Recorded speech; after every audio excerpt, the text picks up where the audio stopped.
let's talk about a system for dealing with one of life's absolute guarantees: things going completely off the rails. But this isn't just about facing problems. It's about seeing those problems as the very start of a new, better system. Just think back to the last time a plan of yours completely blew up. Maybe a project got killed, you got rejected for something you really wanted, maybe you even lost your job. That sharp, frustrating sting you felt wasn't really about the event itself, was it? It was about something way, way deeper. And that's the real issue, isn't it? The real pain comes from that feeling of being powerless, that total lack of control.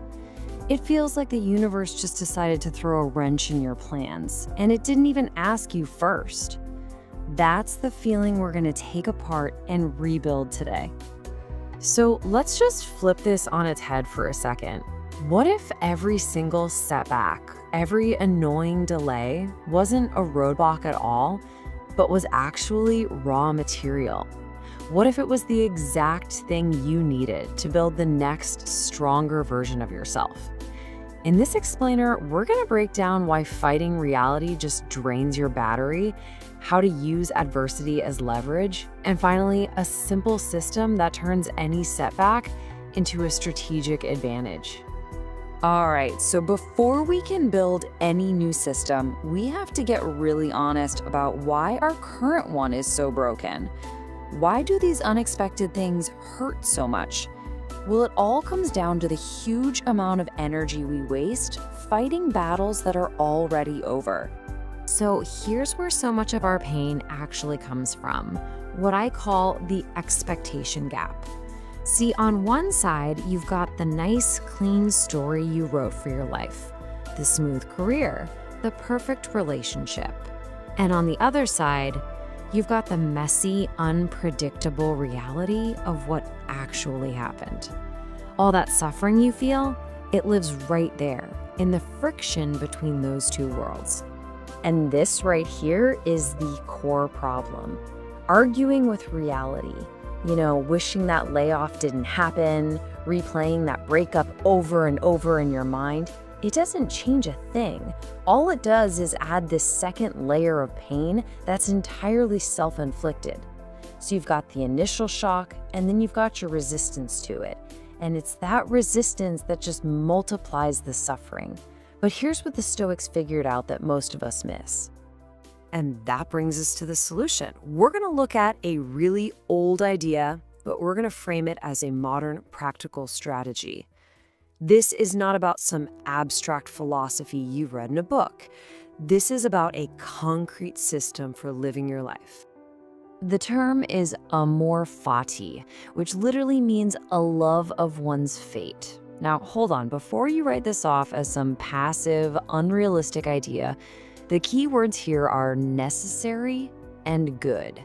Not necessarily good in the moment, of course not, but necessary for whatever comes next.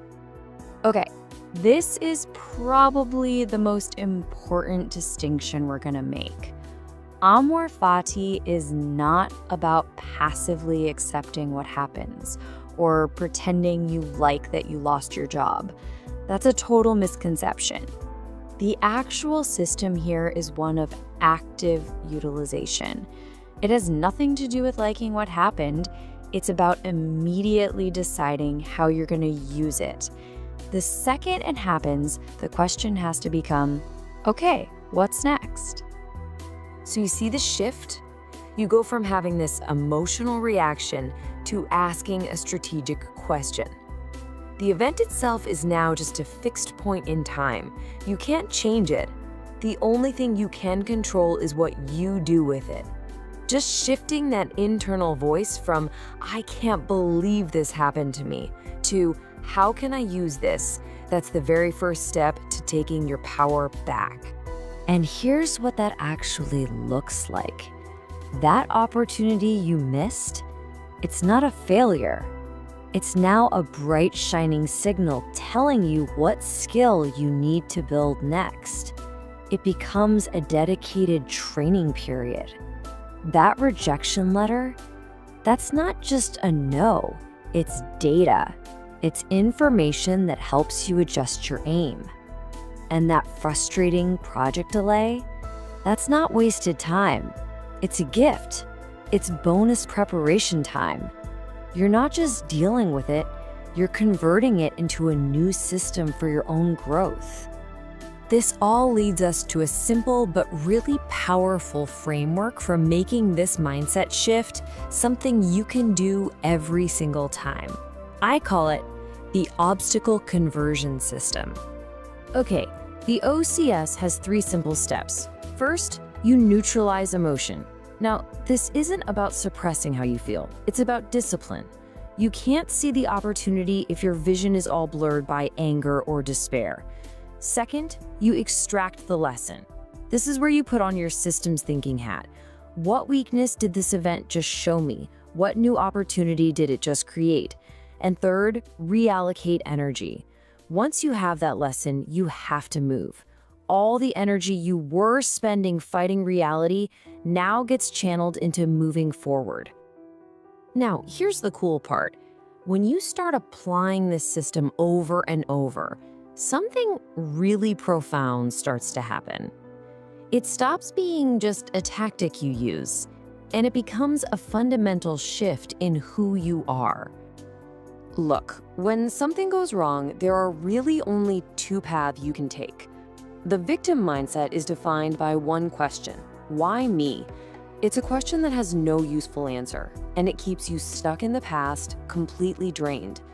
The builder mindset, on the other hand, is defined by our key question: how do I use this? It's forward-looking, it's about action, and it actually finds energy in the opportunity that's hidden inside the chaos.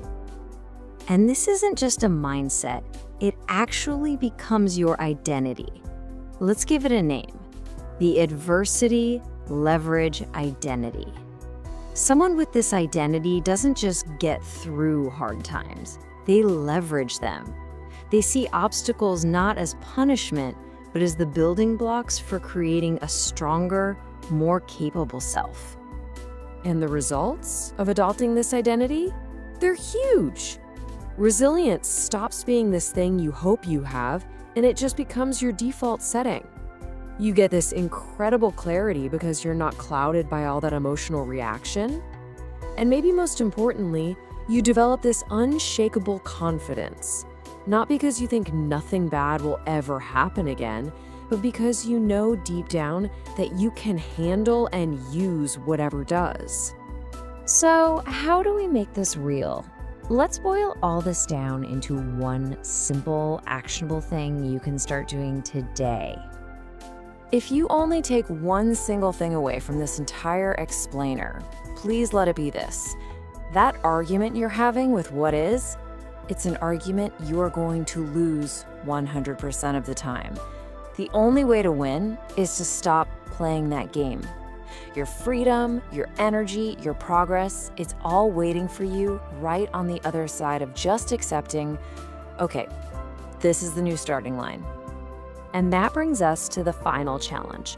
The very next time something goes wrong, your flight gets canceled, a client says no, something breaks, I want you to try this. Before that wave of frustration hits, just say to yourself inside your head, good. Take a breath, and then follow it with, this is useful. This little practice is the first step to rewiring your brain. It's the moment you start your journey to becoming a builder. It's the moment you realize the obstacle is no longer in your way, because the obstacle is the way.